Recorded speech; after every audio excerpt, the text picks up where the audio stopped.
بسم اللہ الرحمن الرحیم نحمده ونصلی علی رسولہ الکریم والمہدی الموعود علیہ الصلاۃ والتسلیم اما بعد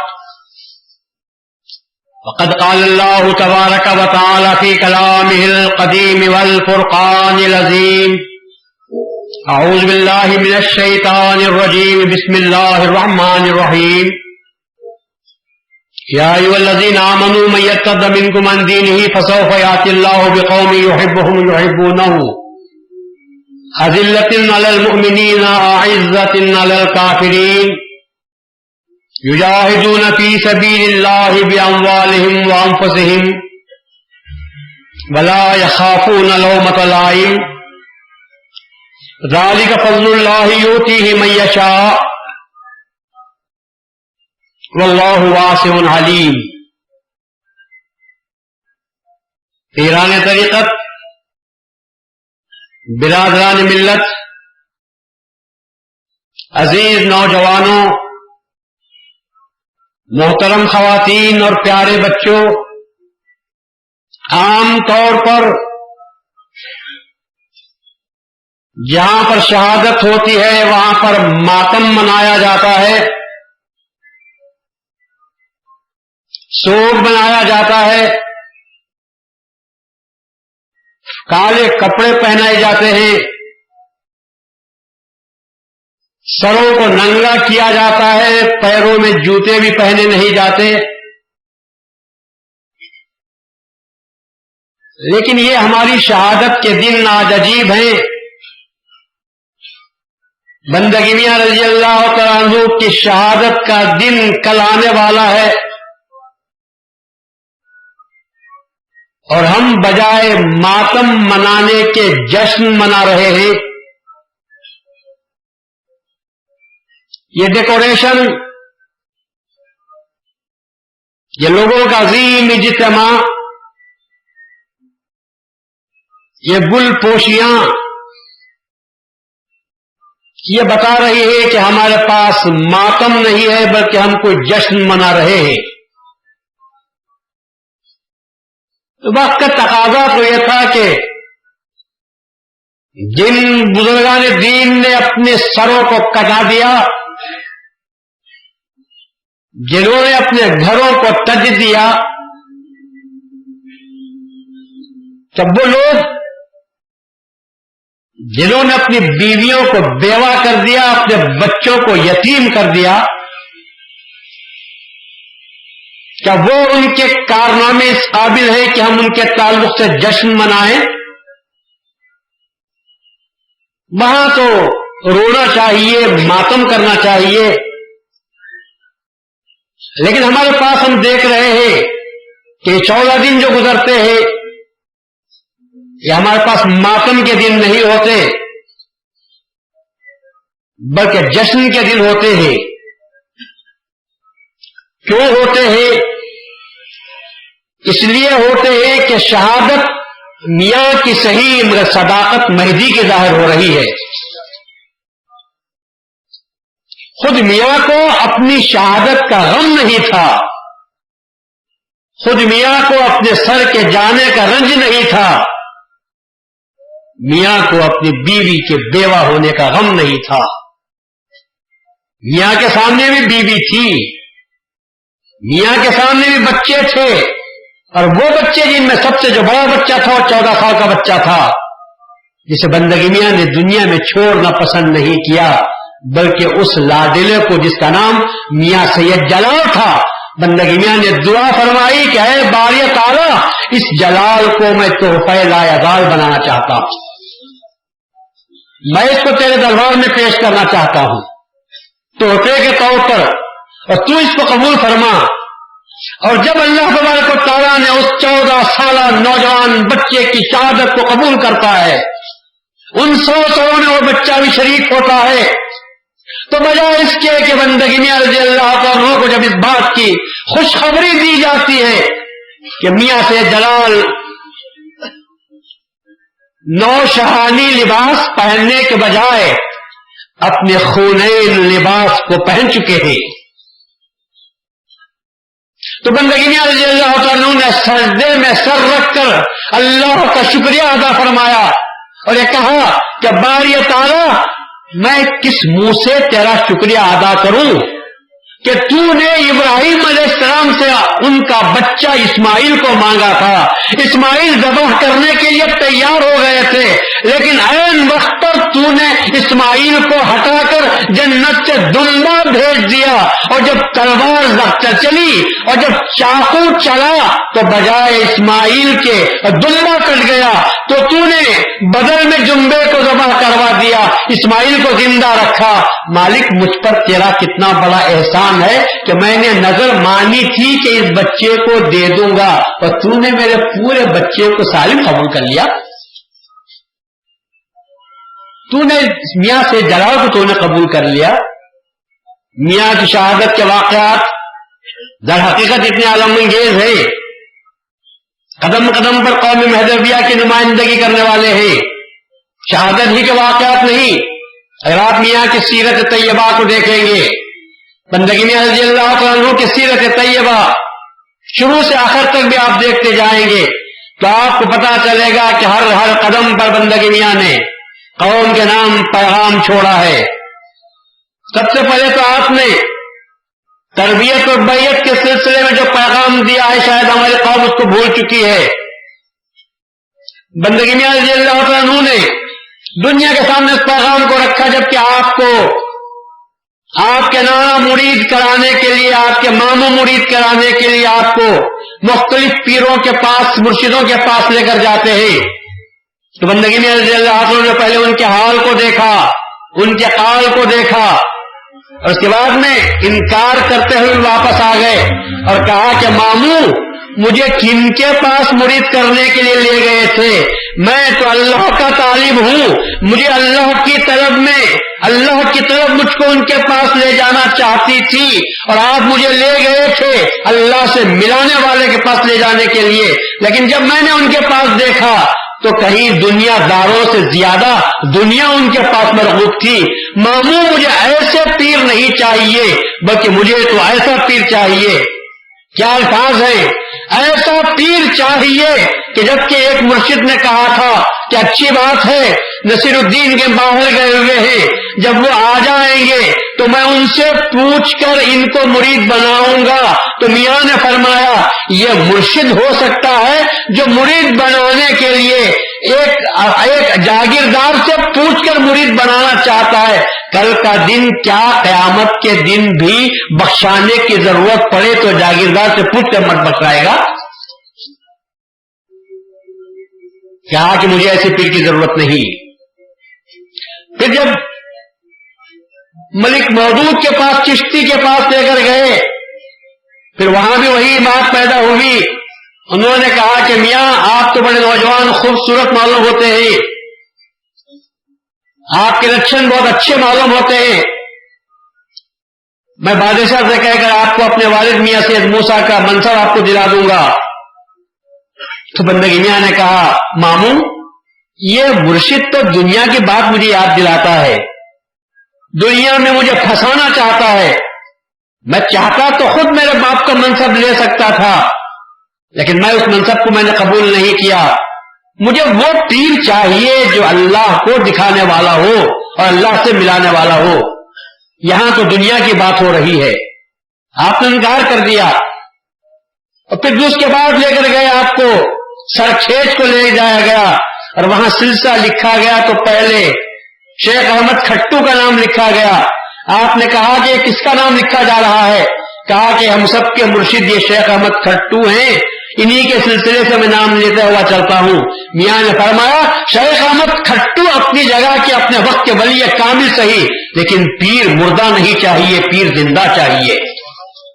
مجھے ایسا پیر چاہیے کہ اگر دوزخ کے فرشتے کھینچ کر لے جاتے ہوں تو مرشد میں اتنا دم خم ہونا چاہیے کہ دوزخ کے فرشتوں سے اپنے مرید کو کھینچ کر لے لے اور کہے کہ نہیں یہ میری کسٹڈی میں ہے, یہ میرا مرید ہے, میری اجازت کے بغیر تم اس کو لے کر نہیں جا سکتے. مجھے ایسا پیر چاہیے. طلب سچی رکھی بندگی میاں نے تو اللہ تعالیٰ نے آپ کو وہ ہستی کے مرید کروایا جس کو ہم امام زمان کے نام سے یاد کرتے ہیں، اور وہ ہستی ملا دی کہ جس کی نظر ملتے ہی بندگی میاں اس مقام کو پہنچ گئے جہاں پر پہنچنے کے لیے انبیاء تڑپ رہے تھے۔ میں تعلی نہیں کر رہا ہوں، میں انبیاء کی شان میں گستاخی بھی نہیں کر رہا ہوں، اس لیے کہ دیدار کی بات وہاں پر تھی ہی نہیں، تو دیدار کہاں سے نصیب ہو سکتا تھا؟ یا دیدار ہوا بھی ہے تو کس کے سستے میں ہوا ہے؟ مہدی موعود علیہ السلام کے سستے میں ہوا ہے۔ مہدی موعود علیہ السلام کو فرماتے ہیں بندے کی ایک نظر 1000 سال کی مقبولہ عبادت سے بہتر ہے، ارے شب قدر 1000 مہینے سے افضل ہے، اور مہدی موعود کی نظر 1000 سال کی مقبولہ عبادت سے بہتر ہے۔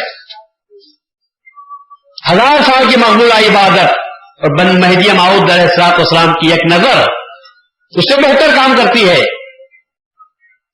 اس لیے کہ 1000 سال کی عبادت بھی ہو، لیکن اگر کبھی عبادت کے کسی حصے میں فخر و غرور کا شائبہ بھی پیدا ہو جائے تو اللہ تعالیٰ اس عبادت کو پھینک دیتا ہے، اور جب نظر پڑ جاتی ہے مہدی موعود علیہ السلام کی تو وہ نظر یقیناً مہدی کی نظر نہیں ہوتی بلکہ اپنے حال میں اللہ کی نظر ہوتی ہے۔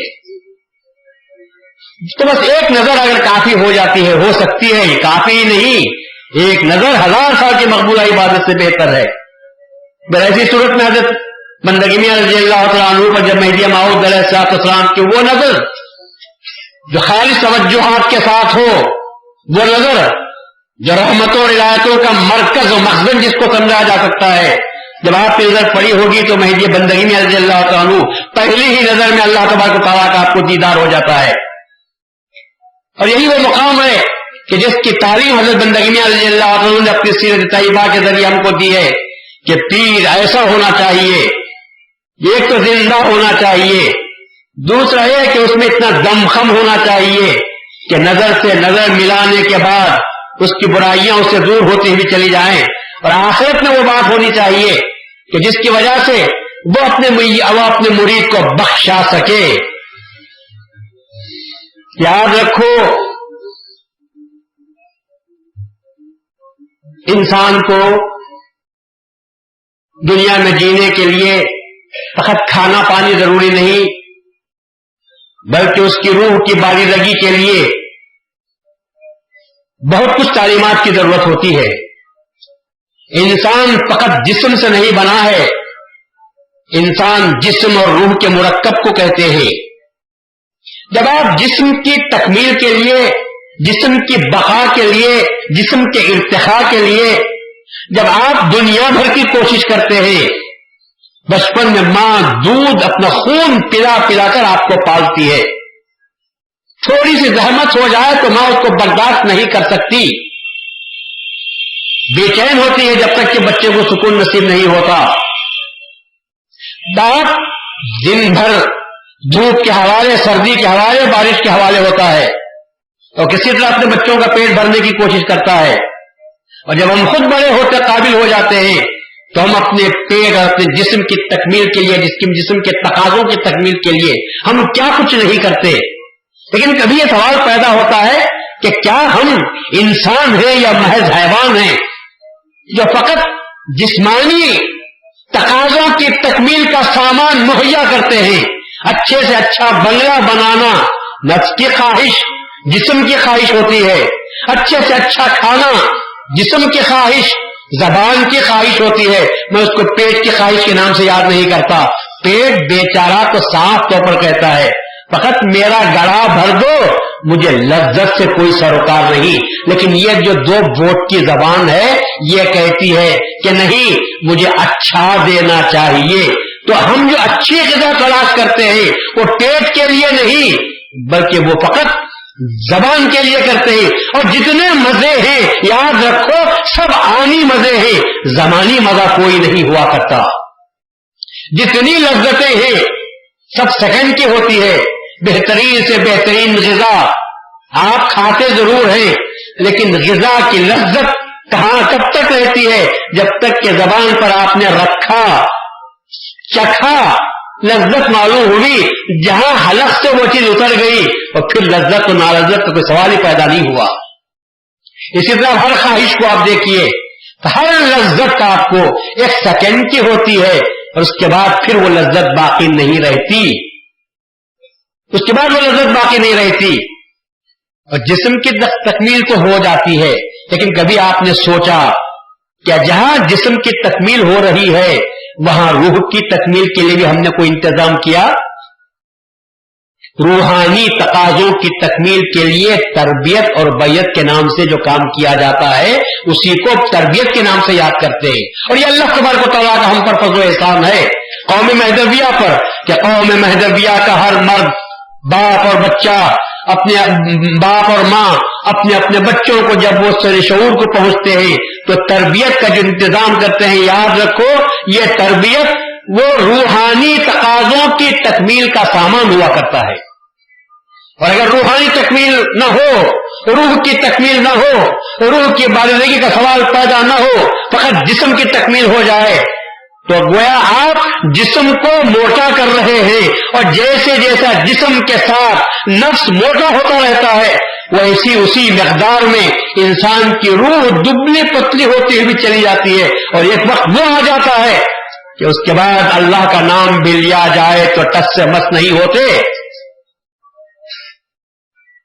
آج شہروں میں رہنے والے مہذبیوں میں دائروں سے دور، مرشدین کرام کی صحبت سے دور رہنے والے مہذبیوں میں مہذبیت کے تعلق سے جو شکوک و شبہات سر اٹھا رہے ہیں، مختلف قسم کے سوالات و اعتراضات جو پیدا ہو رہے ہیں، اس کا کارن کیا ہے، اس کا سبب کیا ہے؟ تو مجھ سے پوچھو تو میں کہتا ہوں کہ جسم کے تقاضوں کی تکمیل میں اتنے محو اور مگن ہو گئے کہ روح کو پیاسا چھوڑا، اور جب روح پیاسی ہوتی ہے تو سوالات پیدا ہونے لگتے ہیں۔ آج یہ سوال ہمارے پاس پیدا ہو رہا ہے، یہ سوال پیدا ہوتا ہے کہ صاحب جب قرآن ایک، خدا ایک، قبلہ ایک، تو کیوں ہماری نماز غیروں کے پیچھے نہیں ہوتی؟ کیوں نماز نہیں ہوتی؟ سوال یہ آج پیدا ہو رہا ہے کہ ملت واحدہ کے تصور کو، ملت واحدہ کے تصور کو عام کیا جائے۔ آج مختلف جماعتوں کی طرف سے یہ بات پھیلائی جا رہی ہے، اور بڑی خوشنما بات ہے کہ سب سارے لوگوں کو، مسلمانوں کو جو کلمہ پڑھتے ہوں ان کو ملت واحدہ کا تصور دینا چاہیے اور سب کو کہنا چاہیے یہ جو تم الگ الگ خانوں میں، فرقوں میں بٹے ہوئے ہو، یہ بات غلط ہے۔ آ جاؤ ہم سب ایک ہیں، آج ہم کو دشمن کا ڈٹ کر مقابلہ، مل کر جم کر مقابلہ کرنا ہے۔ اگر ہم خانوں میں بٹے رہیں گے تو ہم مقابلہ نہ کر پائیں گے اور ان کا سامنا ہم کر نہ سکیں گے، بلکہ وہ ہم پر چھا جائیں گے۔ دیکھنے میں اور سننے میں یہ مطالبہ آپ کو بڑا اچھا معلوم ہوتا ہے، پیش کرنے والے بھی بڑی تندہی کے ساتھ، جوش و خروش کے ساتھ اس مطالبے کو پیش کرتے ہیں کہ آؤ ہم سب ایک ہو جائیں۔ ہمیں اسے انکار نہیں ہے، ہمیں اسے انکار نہیں ہے، میں عملاً میں یہ کہنا چاہتا ہوں کہ یہ ممکن بھی نہیں ہے،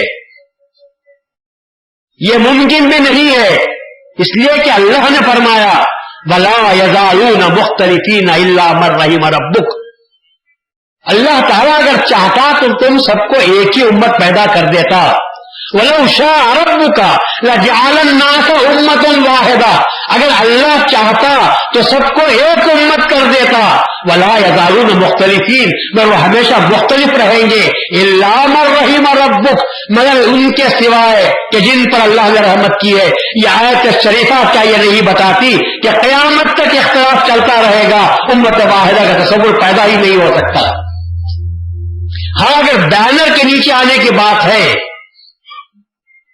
عقیدے اپنے اپنے جگہ پر، لیکن اسلامی کاز کے لیے سب ایک جگہ ہو جاؤ تو میں بھی اس کا ساتھ دینے کے لیے تیار ہوں، اور آپ سے بھی کہتا ہوں کہ اس صورت میں ہم کو ساتھ دینا چاہیے جبکہ بینر ایک ہو، عقیدے کی چھوٹ ہو، یہ نہیں کہ ہم اپنا عقیدہ بھی بدل دیں۔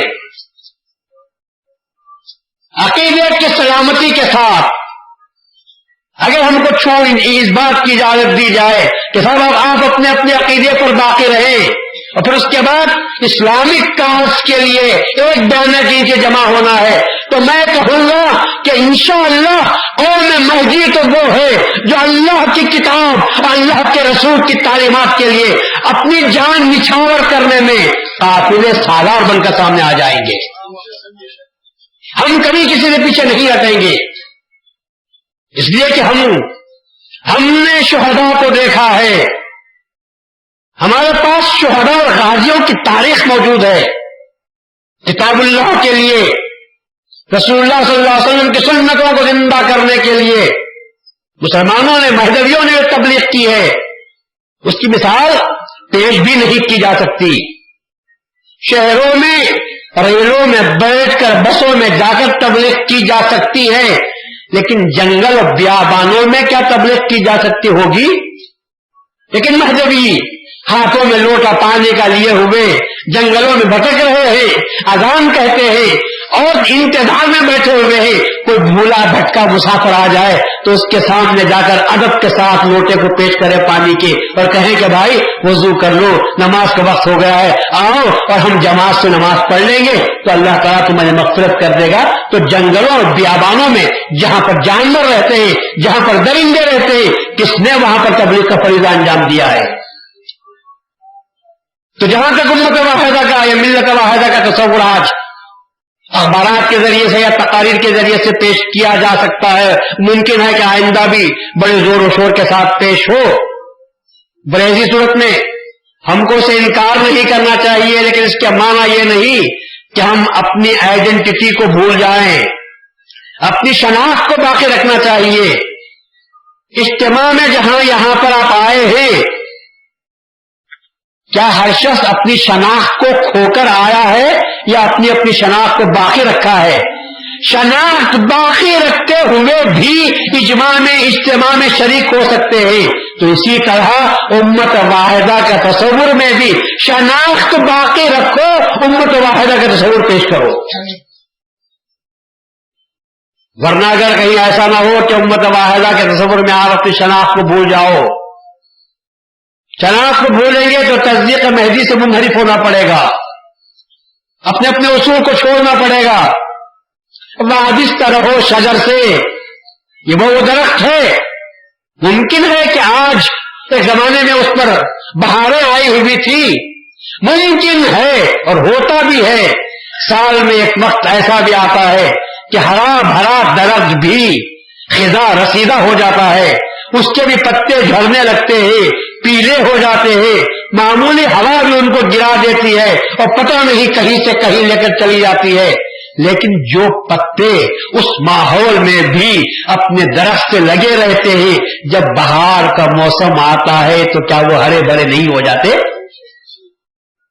اسی طرح ہو سکتا ہے کہ آج عملی اعتبار سے قوم مہدویہ پر خزاں کا عالم طاری ہو، اور وہ بھی ہمارے ہی اختیار کردہ اصول کی وجہ سے، ہماری غفلت کی وجہ سے پیدا ہو رہا ہے، ہماری بے عملی اور سب سے بڑھ کر ہماری دنیا طلبی، ہماری دنیا میں انہماک ہو جانے کی وجہ سے، ہماری نظروں میں بھی یہ چمچماتی کاریں، یہ آسمان سے باتیں کرتے ہوئے بنگلے اور یہ زرق برق لباس اور یہ چمکتے ہوئے زیور، یہی تو دنیا ہے، اس کے سوا دنیا اور کس چیز کا نام ہے؟ لیکن ان میں سے کوئی چیز باقی رہنے والی نہیں، یہ چمچماتی کاریں کبھی ایکسیڈنٹ کا شکار ہو جائیں گی یا پھر ان کو کبھی بیچنا پڑے گا، یہ ہمیشہ رہنے والی نہیں۔ یہ بلند عمارتیں جو اٹھتی ہیں یہ گرنے کے لیے ہی اٹھتی ہیں، کون سی عمارتیں جو باقی رہنے والی ہے؟ اور یہ لباس تو اتنا فرسودہ ہے کہ آدمی آج پہننے کے بعد دوسرے دن نکال کر پھینک دیتا ہے، اور سب سے زیادہ صحبت تو آدمی کی صحبت ہے، سب سے زیادہ صحبت تو بری آدمی کی ہے۔ آج میں صبح میں نہایا ہوں، سفید لباس پہنا ہوں، عطر ملا ہوں، خوشبودار صابن سے نہایا ہوں، لیکن اگر قبرستان کو زیارت کر کے واپس آ جاؤں تو شاید مجھ سے بغلگیر ہوتے ہوئے میرے بدن میرے کپڑوں سے جو پسینے کی بو آتی ہے لوگ اس کو برداشت نہ کر سکیں گے. کہاں سے یہ بدبو پیدا ہوئی؟ کہیں باہر سے نہیں آئی، خود میرے جسم سے جو پسینہ نکلا اس میں یہ بات پیدا ہوئی ہے. تو معلوم یہ ہوا کہ برائی باہر سے آتی بھی ہے لیکن کم آتی ہے، اور سب سے زیادہ برائی خود انسان کے اندر موجود ہے. انسان کے اندر موجود ہے، اور صحبت سے صادقین میں رہنے کی وجہ سے ہم دیکھتے ہیں کہ وہ برائی کا خاتمہ ہوتا ہے. باہر سے برائی آنے کے دروازے بند ہو جاتے ہیں، اندر سے جو برائی پیدا ہو سکتی تھی اس کا بھی سد باب ہو جاتا ہے. اسی لیے مہدی موعود نے فرمایا اے ایمان والو اللہ سے ڈرو اور نیک لوگوں کی صحبت میں ہو جاؤ. آج جہاں تک صحبت کا سوال ہے، مرشدین کے صحبت سے دوری اختیار کرنے میں ہی عافیت سمجھی جا رہی ہے. یہ اتنا برا وقت ہمارے پر آیا ہے کہ آج ہمارا وقت کٹتا ہے. بڑی شرم سے میں کہتا ہوں، افسوس کے ساتھ میں کہتا ہوں، آج ہمارا وقت کٹتا ہے تو اس طبقے کی برائی میں کٹتا ہے کہ جو دنیا کے مارے ہوئے ہیں. کیا 18-20 لوگوں کی برائی بیان کرنے سے ہمیں کچھ حاصل ہونے والا ہے؟ اگر کیوں اس کے پیچھے پڑے ہوئے ہیں؟ ان کے پیچھے پڑنے سے ہمارا مقصد کیا حل ہو سکتا ہے؟ وہ طبقہ جو مرا ہوا ہے، وہ طبقہ جو سماج کا پسا ہوا ہے، کیا ان افراد کے پیچھے ہم پڑیں گے، ان کے تعلق سے کوئی شکوے شکایت کر لیں گے تو ہمارا بھلا ہونے والا ہوگا؟ میں تو کہتا ہوں کہ شکوے شکایت کی وجہ سے ان کا بھلا ہوگا، قیامت کے دن ہماری برائی ہوگی. ہاں اگر آپ کے سامنے اصلاح ہے، اگر آپ درست کرنا چاہتے ہیں تو بہتر طریقہ یہ ہوگا کہ سامنے جا کر پیش ہوں اور اس کے بعد میں کہیں کہ آپ یہ جو کام کر رہی ہے غلط ہے، بلکہ اس کے بجائے یہ کام کرنا چاہیے. کسی میں اتنی ہمت ہے کہ سامنے جا کر بات کر سکیں؟ جب سامنے بات نہیں کر سکتے تو پیچھے بھی شکایت نہیں کرنی چاہیے. ہوتا کچھ نہیں اس سے، بلکہ ہماری برائی بڑھتی رہتی ہے. لیکن سارا سماج ہے کہ وہ چند 15-20 یا 18-20 لوگوں کے پیچھے پڑا ہوا ہے. جس مجلس میں دیکھتے ہیں اسی قسم کی باتیں پیدا ہوتی رہتی ہیں. انتہائی غلط بات ہے. سب سے زیادہ متہم تو اپنے آپ کو ہم کو کرنا چاہیے. میری نصیحت کا سب سے زیادہ حقدار میری اپنی ذات ہے. مجھے نصیحت خود اپنی ذات کو کرنی چاہیے، اصلاح میری اپنی کرنی چاہیے. اسی لیے کہا گیا ہے اوروں کے عیوب کو دیکھنے سے پہلے اپنے عیوب کو دیکھا کرو. غیروں کی خوبیاں دیکھو، اپنے عیبوں کو دیکھو. یہ دنیا میں جینے کا صحیح طریقہ ہے. ہمارے پاس تو کوئی خوبی نہیں اور غیروں کے عیوب کو دیکھتے رہے. دیکھو غیروں کے عیوب کو بھی دیکھو، مگر اس لیے دیکھو تاکہ وہ عیب ہم استعمال نہ کریں، وہ عیب ہمیں پیدا نہ ہو، پھر بھی آپ کی زندگی اچھی بن سکتی ہے. حضرت سعدی سے پوچھا گیا کہ آپ نے یہ ادب کہاں سے سیکھا؟ تو سعدی علیہ الرحمٰن نے جواب دیا بے ادبوں سے ادب سیکھا. لوگوں نے پوچھا بے ادبوں سے ادب کیسے سیکھ سکتے ہیں؟ کہا جو شخص بے ادبی کرتا تھا میں وہ بے ادبی کو اختیار نہیں کیا، ادب آتا گیا، بے ادبوں کو دیکھتا وہ کام چھوڑتا گیا. اگر کہنا ہی ہے تو عیبوں کو دیکھو، اس سے دور ہو جاؤ، تب بھی اچھی بات پیدا ہو سکتی ہے. لیکن اگر عیبوں پر دوسروں کی نظر ڈالتے رہے، شکوے شکایت کرتے رہے تو اس سے کوئی حاصل ہونے والا نہیں. تو میں کہہ رہا تھا کہ بندگی میں رضی اللہ عنہ نے سب سے پہلا پیغام جو لوگوں کے سامنے چھوڑا وہ یہ تھا کہ پیر کامل کو تلاش کرنا چاہیے اور اس کے ہاتھ میں ہاتھ دینا چاہیے. اس سے پہلے میں کہہ چکا ہوں کہ پیر کامل کے ہاتھ میں ہاتھ دینا اللہ کے ہاتھ میں ہاتھ دینے کے برابر ہے. اگر آپ کو تصور ہے اور نہیں اگر فقط دنیا چلانے کے لیے پیری مریدی کا سسٹم باقی رکھا ہے جہاں مرید کو نہ خدا کو پانا ہے اور نہ خدا کو اور نہ پیر کے پاس خدا کو دکھانے کی بات موجود ہے، تو یہ فقط دنیا چلانے کی بات ہے. اس پیری مریدی سے دینداری کا کوئی تعلق نہیں ہے. ہم جو فرض انجام دیتے ہیں وہ ان اللہ اشترى من المؤمنین انفسهم واموالهم بان لهم الجنہ. اللہ نے کہا کہ میں نے ایمان والوں سے ان کی جان کو ان کے مال کو خرید لیا ہے. اللہ خریدار بن چکا. بیچنے کا اعلان کرنا تھا تو مرشد کے سامنے بیعت کے معنی بیچنے کے ہی، مرشد کے سامنے بیعت کرتے ہیں، اللہ سے کہتے ہیں تو خریدا اور میں آج بیچ رہا ہوں. اللہ کے حکم کی تعمیل ہے یہ، اس لیے مہذبیت میں بہت سختی کے ساتھ اس پر عمل کیا جاتا ہے. قابل مبارکباد ہے بعض لوگ یعنی بعض اعمال کے اعتبار سے قوم مہذبیہ قرآن و حدیث پر کافی شدت کے ساتھ عمل کرتی ہے. میں اب یہ ہو چلا ہے کہ عمل باقی رہ گیا اور روح وہاں سے نکلتی جا رہی ہے. اور مہذبیت، آپ مجھے پوچھو مہذبیت کیا ہے تو میں آپ سے کہوں اسلام کے اعمال میں روح پھونکنے کا نام مہذبیت ہے. ہر عمل میں اسلام کے جو روح پھونکی جاتی ہے اس کے بعد جو چیز بنتی ہے اسی کو مہذبیت کے نام سے یاد کرتے ہیں. اور غیر مہذبیت فقط اعمال کا نام ہے، مجسموں کا نام ہے جس میں روح نہیں ہوا کرتی. یہ مہدی موعود علیہ السلام کا ہم پر احسان ہے. اس کے بعد بندگیاں کا دوسری جو سیرت کا گوشہ ہمارے سامنے آیا، میاں نے کبھی دنیا کو منہ نہیں لگایا. صاف طور پر کہا کہ بندہ کبھی بندہ کسی دنیا دار کے سامنے جھکنے کے لیے تیار نہیں ہے، اللہ والے کے سامنے جھکنے کے لیے تیار ہے. یہ اسوہ حسنہ بہت بڑا ہے. ایسے وقت میں بندگیاں نے دنیا کو چھوڑا جبکہ مہدی موعود علیہ السلام سے ملاقات ہی نہیں ہوئی تھی. مہدی موعود نے بعد میں آ کر کہا ترک دنیا کو فرض قرار دیا.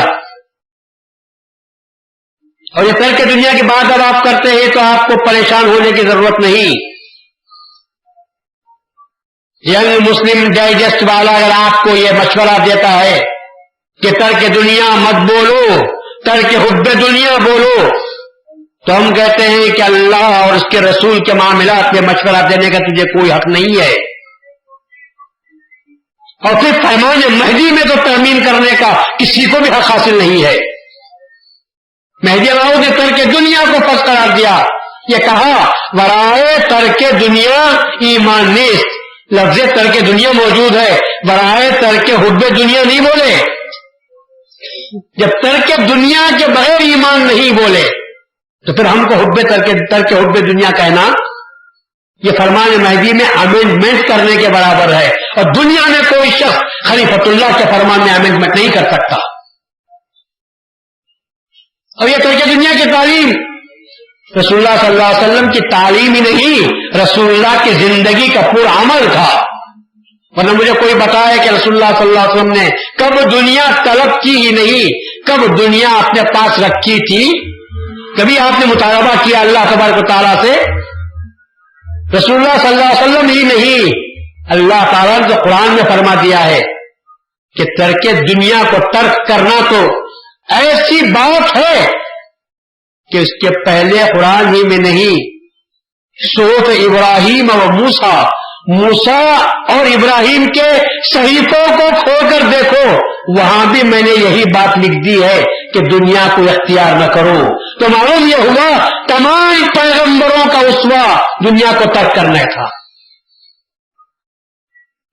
پیغمبروں نے خود پر عمل کیا تھا، لوگوں کو تعلیم نہیں دی تھی.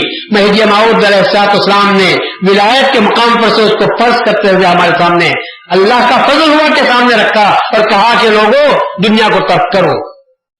لوگ بکھرتے ہیں، آپ کے سامنے مسئلہ پیش کرتے ہیں کہ صاحب یہ دنیا بنائی گئی ہے ہمارے لیے.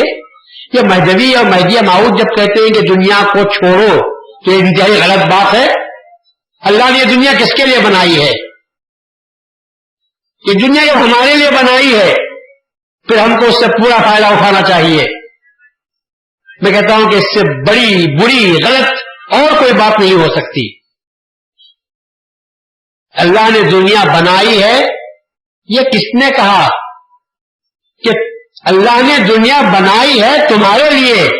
مگر تم یہ کہہ رہے ہو کہ ہم کو پیدا کیا گیا ہے دنیا کے لیے. اس بات میں اور اس بات میں بہت بڑا فرق ہے. چاند کو اللہ نے پیدا کیا میرے لیے، اللہ نے یہ نہیں کہا کہ تو چاند پر پہنچ. کیا دنیا کا ہر شخص چاند پر پہنچ سکتا ہے؟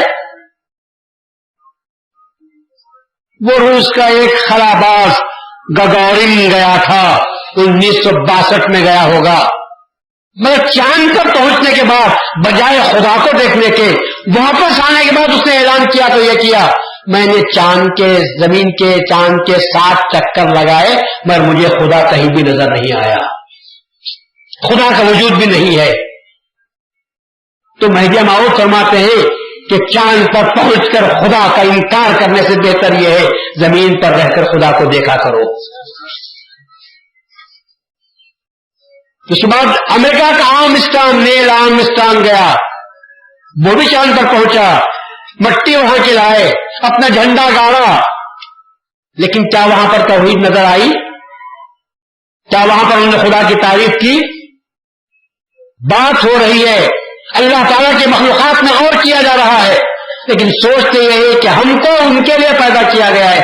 اللہ نے تو کہا خلق لکم ما فی السماوات والارض، جو زمین میں آسمان میں جو کچھ ہے تمہارے لیے پیدا کیا گیا ہے، اور بندہ یہ سمجھ رہا ہے کہ مجھے اس کے لیے پیدا کیا گیا ہے۔ اللہ تعالیٰ کی خلقت کی، بعثت کی، اللہ تعالیٰ کی خلقت کا جو سبب تھا اس کو ہم نے بدل کر رکھ دیا۔ مہدی موعود نے ہم کو بتایا کہ تم کو اس کے لیے پیدا نہیں کیا گیا ہے، وہ چیزیں تمہارے لیے۔ مہدی موعود نے فرمایا، ایک ہی سوال کیا، اللہ نے ساری دنیا کو تمہارے لیے پیدا کیا، اے انسان کبھی سوچ تجھے کس کے لیے پیدا کیا ہوگا؟ تو اللہ کہتا ہے دنیا کو میں نے تمہارے لیے پیدا کیا اور تم کو میں نے اپنے لیے پیدا کیا۔ ہم کو اللہ کو خوش کرنے کے کام کرنے چاہیے، اللہ تعالیٰ کے نظام کو درہم برہم کرنے کے لیے نہیں، اللہ تعالیٰ کے نظام میں امن و امان قائم کرنے کے لیے ہم کو وہ کام کرنا چاہیے، لوگوں کو فائدہ پہنچے۔ مہدویہ قوم تو اس قوم کا نام ہے جو کبھی کسی کے لیے باعث زحمت نہیں ہوا کرتی۔ مہدی موعود تو فرماتے ہیں کہ بندے کے لوگ تو ایسے ہیں، مثال کے طور پر آپ نے فرمایا کہ اللہ کی مخلوق 2 قسم کی ہوتی ہے، ایک مخلوق تو وہ ہے کہ ہم کو ذرا سے بھی تکلیف پہنچتی ہے تو پلٹ کر حملہ کرتی ہے اور ہم کو تکلیف پہنچا دیتی ہے، جیسے سانپ اور بچھو ہیں کہ اگر ان کی دم پر ہمارا پاؤں بھی پڑ جائے تو وہ پلٹ کر حملہ کرتے ہیں اور جان لے لیتے ہیں یا ہم کو نقصان پہنچاتے ہیں۔ مہدی موعود نے فرمایا کہ بندے کی قوم وہ مخلوق کی طرح نہیں ہے۔ پھر آپ نے فرمایا کہ دوسری مخلوق ہے، وہ مخلوق ایسی ہے جیسے مچھلیاں پانی میں رہتی ہیں، اگر تم کنارے پر جاؤ جبکہ مچھلیاں کنارے پر آئی ہوئی ہیں، تھوڑی سی آواز کر سنتے ہیں تو مچھلیاں دور بھاگ جاتے ہیں اور کہتے ہیں کہ ہم کو شور و غوغا پسند نہیں۔ فرمان مہدی موعود نے فرمایا بندے کی قوم کا تعلق اسی مخلوق کے جیسی ہے جو جہی تکلیف ہوتی ہے تو پھر وہاں سے چھوڑ دیتے ہیں اور ایسی جگہ چلے جاتے ہیں جہاں پر کوئی تکلیف نہ ہو۔ اسی لیے مہدویوں نے ہجرت کو پسند کیا، اخراج کو پسند کیا، شہروں میں جب تکلیف ہونے لگی تو جنگلوں کو جا کر آباد کر لیا، لڑنا پسند نہیں کیا۔ اس لیے کہ مہدوی قوم یہ چیز ریکارڈ پر رہنی چاہیے، پولیس کے ریکارڈ پر بھی یہ چیز رہنی چاہیے کہ فرام دا ایڈونٹ آف دا مہدویت Muslims are law-abiding people and peace-loving people, peace-loving citizens of the country. ہم ہمیشہ مہدویت جب سے عالم وجود میں آئی، بعثت مہدی سے لے کر ہم ہمیشہ امن کے پسند کرنے والے رہے، ہم ہمیشہ حکومت کے قوانین کی پابندی کرنے والے رہے، کبھی ہم نے قوانین کو توڑا نہیں، کبھی ہم نے وائلنس کو، تشدد کو اختیار نہیں کیا۔ ارے ہم پر وائلنس ہوا، ہم پر تشدد ہوا، شہادتیں کم ہوتی ہے، شہادت میاں کی خود بتاتی ہے کہ تشدد ہوا اور اتنا تشدد ہوا کہ کھامبیل کو مسمار کیا گیا، سدراسن کو مسمار کر دیا گیا، کٹنا پسند کیا، شہید ہونا پسند کیا، لیکن امن و امان میں گڑبڑ پیدا کرنا کبھی پسند نہیں کیا۔ ہم کو ہندوستان سے پیار ہے، ہم کو اس وجہ سے نہیں کہ صرف یہ ہمارا وطن ہے، بلکہ اس لیے ہم کو ہندوستان سے پیار ہے کہ اسی سرزمین پر ہمارا مہدی پیدا ہوا ہے۔ دوسرے جو کہتے ہیں کہ سارے جہاں سے اچھا